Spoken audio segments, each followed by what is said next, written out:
मजाक एक ऐसी चीज है जो हर कोई करता तो है, लेकिन आपको पता होना चाहिए कि आप किस बारे में और किस चीज के ऊपर मजाक उड़ा रहे हैं। और मजाक करना भी तभी सही होता है जब आपको उसके कॉन्सिक्वेंसेस पता हो।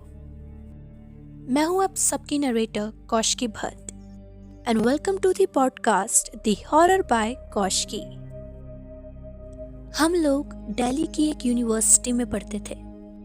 हमारा एक ग्रुप था जिसमें 3 लड़कियां और 5 लड़के थे। लड़कों में एक पंजाब से बिलोंग करता था और एक मुस्लिम था और बाकी हम 3 हिंदू थे और बाकी की तीनों लड़कियां भी हिंदू ही थी। यूनिवर्सिटी में स्टडी कंप्लीट होने के बाद भी हम लोग काफी ज्यादा क्लोज थे। महीने में 1 या 2 बार हम सब लोग मिला करते थे और बस पुरानी मेमोरीज को याद करते थे। और बस इसी तरह एक दिन हमारे एक दोस्त ने हम सबको खाने पर इनवाइट किया और जब हम लोग साथ थे तो हमने डिसाइड किया कि कुछ एडवेंचरस करा जाए, क्योंकि पहली बार ऐसा था कि हम सब लोग साथ थे, एक भी मिसिंग नहीं था। सो हम सब लोग डिफरेंट आइडियाज के बारे में सोचने लगे। कोई पहाड़ों का सजेशन देता तो कोई गोवा के बीच का। हमारा एक दोस्त जो पंजाब से बिलोंग करता था, उसने हम सबको कहा कि पंजाब चलते हैं, बहुत ज्यादा मजा आएगा। और ये आइडिया सबको पसंद आता है और सब लोग राजी हो गए। और हमने प्लान बनाया कि अगली बार जब हम मिलेंगे तो हम सब लोग पंजाब जाएंगे। और वक्त गुजरा और वो दिन भी आ गया जब हम सब ने पंजाब जाने के लिए ट्रेन को बुक कर दिया और हम सब निकल गए पंजाब। दिसंबर का वक्त था और ठंड भी बहुत ज्यादा थी। हर तरफ धुंध छाई हुई थी। हमारी ट्रेन पंजाब कुछ 8 बजे के करीब पहुंची और 9 बजे के वक्त हमारी ट्रेन किसी रैंडम स्टेशन पर अचानक ही रुक जाती है।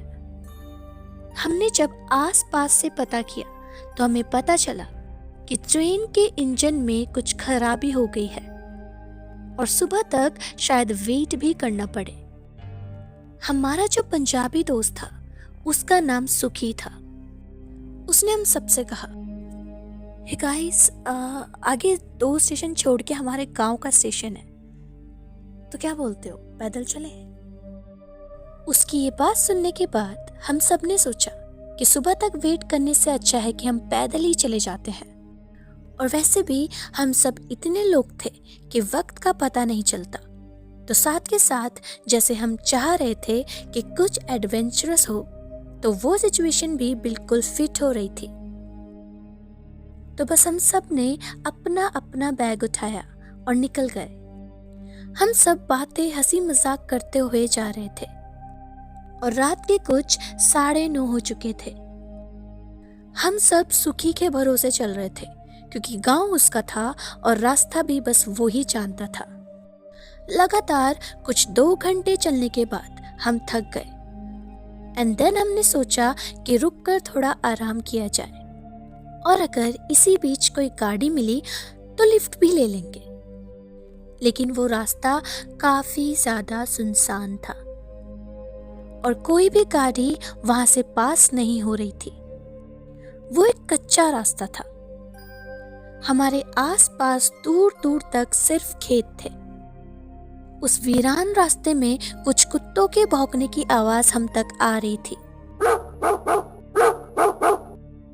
कुछ वक्त तक वो भौंकते रहे, लेकिन फिर अचानक से उनकी आवाज थोड़ी अजीब सी होने लगी।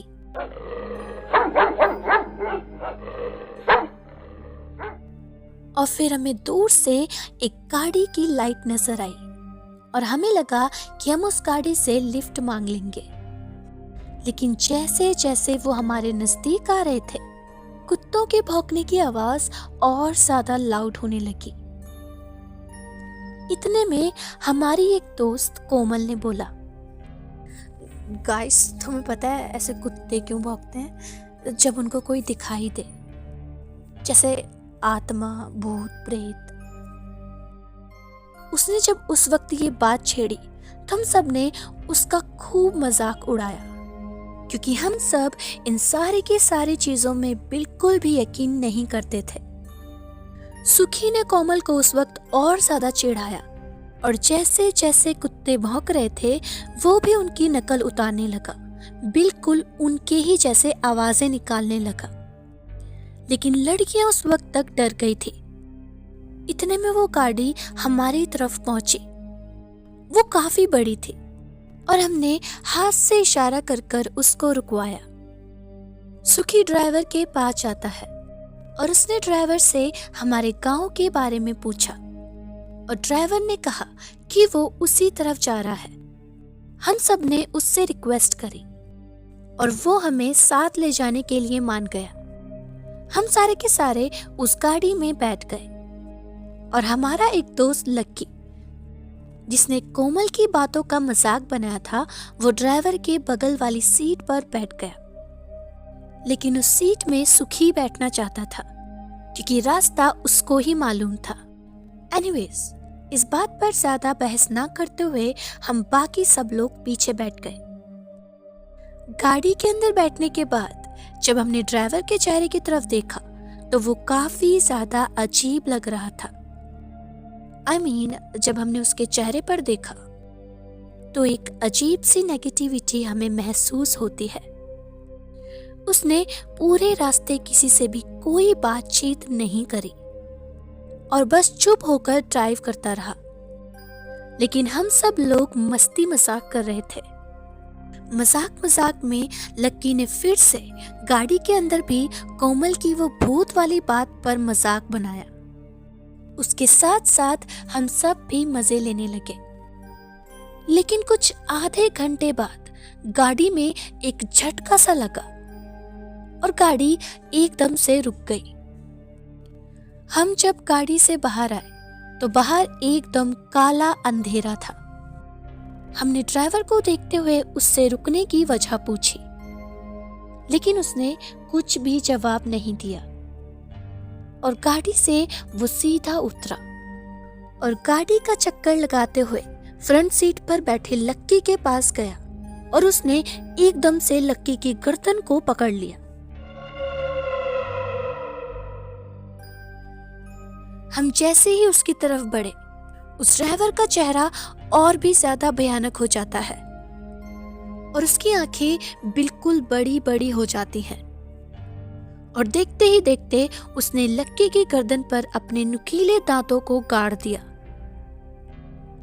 ये देखते ही सारी लड़कियां चीखने लगी और घबराते हुए हम सब गाड़ी से बाहर निकले और इतने में सुखी ने पीछे से उस ड्राइवर को पकड़ा, लेकिन उस ड्राइवर ने सुखी की तरफ देखा तक नहीं और उसने सुखी को जोर का एक झटका मारा और सुखी बहुत ही ज्यादा दूर जाकर गिरा।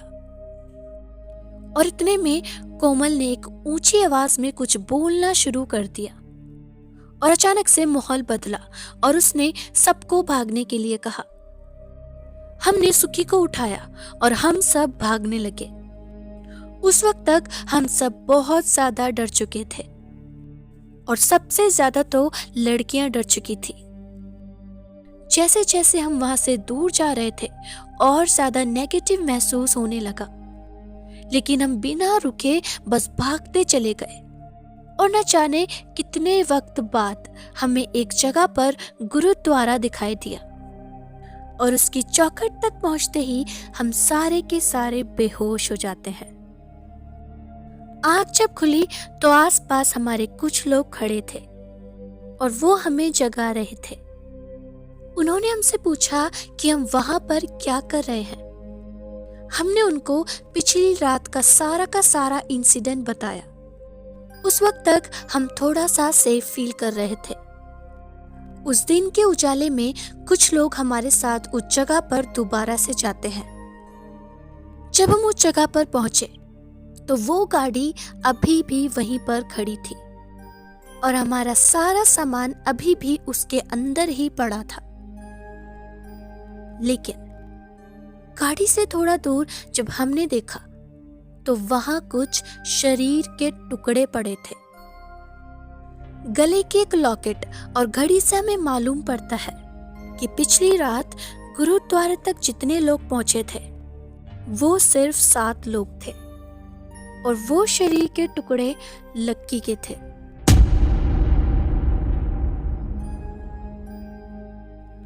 हमने उस दिन के उजाले में एक चीज नोटिस करी कि वो गाड़ी जहां पर रुकी थी वो एक कब्रिस्तान के मेन गेट के पास थी। उस कब्रिस्तान को देखकर ऐसा लग रहा था जैसे कि मानो कोई वहां सालों से ना गया हो। हम सब एक दूसरे को संभालते हुए वापस आए और फिर सुकी के साथ उसके गांव पहुंचे। लेकिन हम सब बिल्कुल सुन हो चुके थे। हमारा दिल और दिमाग अभी भी वहीं पर था। लक्की अब हमारे साथ नहीं था। वो हमारा बहुत ही अच्छा दोस्त था। उसके बिना सब कुछ खत्म हो गया था। आज भी जब भी हम कोमल से मिलते हैं तो उससे माफी मांगते हैं, क्योंकि जिस बात पर हमने कोमल का मजाक उड़ाया था और जिसने सबसे ज्यादा उड़ाया था वो ही उस चीज का शिकार बन चुका था। इसलिए कभी भी ऐसी चीजों का मजाक ना बनाएं जिसके बारे में आप नहीं जानते, क्योंकि आपका एक मजाक आपके ऊपर कितना भारी हो सकता है ये आप नहीं जानते। So guys, this was the story. I hope you like it. ऐसी और स्टोरीज के लिए इस चैनल को सब्सक्राइब करिए, लाइक करिए एंड शेयर जरूर करना। मिलते हैं नेक्स्ट स्टोरी के साथ। तब तक के लिए keep listening the horror by Kaushiki.